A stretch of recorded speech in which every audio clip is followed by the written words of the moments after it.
আসসালামু আলাইকুম রহমতুল্লাহ। আমার কথা শুনবার জন্য সকলকে ধন্যবাদ।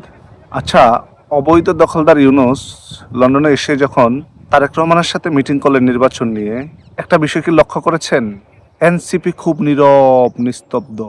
শুধুমাত্র এনসিপির একজন নেতা দুইটা কথা বলেছেন, সেটা ছাড়া আর কেউ কোনো শব্দ করে নাই। এনসিপির নাসিরউদ্দিন পাটোয়ারি শুধু একটা স্ট্যাটাস দিয়েছেন, তার বাহিরে নাহিদ বলেন, সার্জিস বলেন, মবের জনক হাসনাত আবদুল্লাহ বলেন, কারো কোনো শব্দ নাই।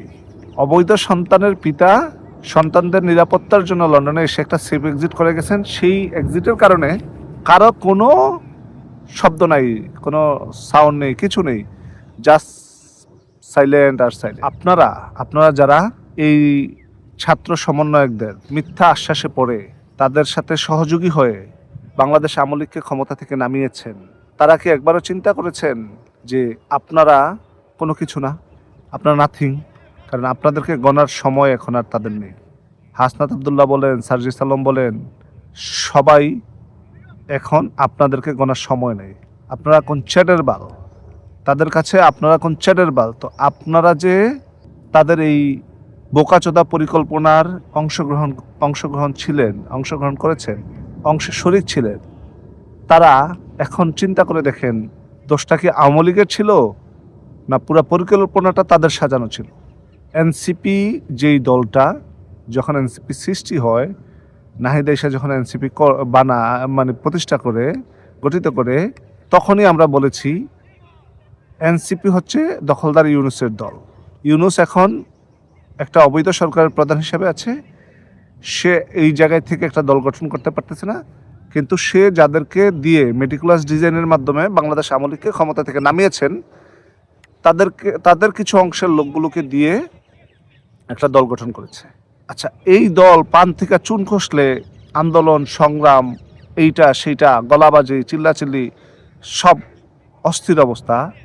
সেই দল এনসিপি তারেক রহমানের সাথে অবৈধ দখলদার ইউনূসের বৈঠকের পরে এক নাসিরউদ্দিন পাটোয়ারির একটা বিবৃতি ছাড়া আর পুরা দলের একটা লোক কোনো টু শব্দ করে নাই। ব্যাপারটা হলো, তাইলে আব্বা যা করছে, তাহলে আব্বার পরিকল্পনায় অবৈধ সন্তানগুলো সন্তুষ্ট। আপনারা যে বা যারা জুলাই আগস্ট বিপ্লবে, তথাকথিত বিপ্লব, আমরা তো এটাকে বিপ্লব বলি না, তথাকথিত বিপ্লবে অংশ নিয়েছিলেন, অংশগ্রহণ করেছিলেন, তারা কিসের লোভে, কিসের কারণে, কি চিন্তায় ভাবনা থেকে আপনারা এই জুলাই আগস্ট বিপ্লবটা করেছেন? কতিপয় মানুষ আমেরিকার ডিপ স্টেটের টাকায়, ইউরোপীয় ইউনিয়ন সহ বিভিন্ন এজেন্সির টাকায় তারা বাংলাদেশ আওয়ামী লীগের একটা নির্বাচিত সরকারকে নামানোর জন্য উঠে পড়ে লেগেছিল। সেটার মাস্টারমাইন্ড ছিলেন দখলদার ইউনূস।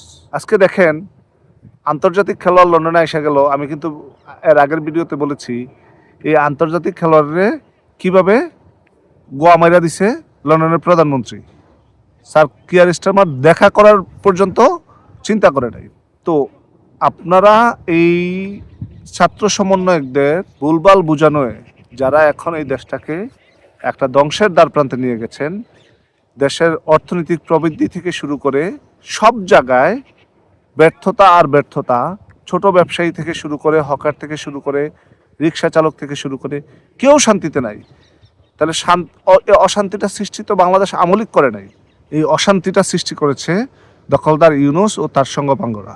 5ই আগস্টের পরে বাংলাদেশ আওয়ামী লীগের তৃণমূলের যে পরিমাণ নেতাকর্মীকে হত্যা করা হয়েছে, আগেও হত্যা হয়েছে, 5ই আগস্টের আগে, জুলাই আগস্টের বিপ্লবের সময় হত্যা করেছে, 5ই আগস্টের পরে মেজর যে হত্যাকাণ্ডগুলো হয়েছে, তার মধ্যে গতকালকে একটা তথাকথিত সরকারের কারাগারে, কেন্দ্রীয় কারাগারে আমাদের বিরুলিয়ার সাবেক চেয়ারম্যান সাহেব ওইখানে ফাঁসি দিয়ে মারা গেছেন। ওই ছেলে 3 জন লোক, একজন আদালতে গেছেন, একজন শুয়ে আছেন, আর একজন ফাঁসি দিয়েছেন। একটা রুমে একটা লোক যখন মারা যায় ফাঁসি দিয়ে, সে দুর্বল লোক নয়।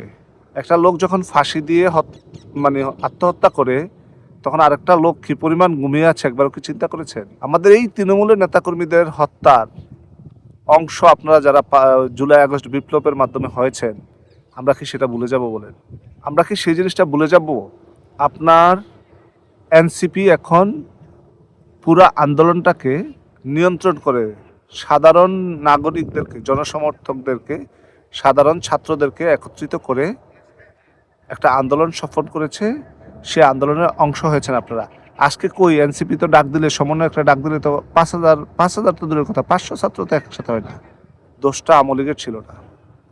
এই অবৈধ সরকারের একটা স্ক্রিপ্টেড নির্বাচনের জন্য এনসিপি কিন্তু একটা কথাও বলে নাই। যারা আওয়ামী লীগকে নিষিদ্ধ করার জন্য শাহবাগ দখল করেছে 250 লোক লিয়া, আর এই সরকার গদগদ হয়ে আওয়ামী লীগকে নিষিদ্ধ করে দিয়েছেন।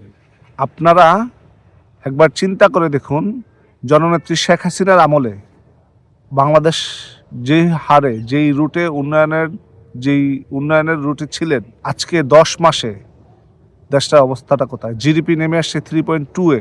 অনেকে হয়তো বা জিডিপি বুঝবেন, অনেকে হয়তো বা বুঝবেন না। যারা বুঝতেছেন তারা কি একবার চিন্তা করেছেন অর্থনৈতিক অবস্থাটা কত সুন্দর?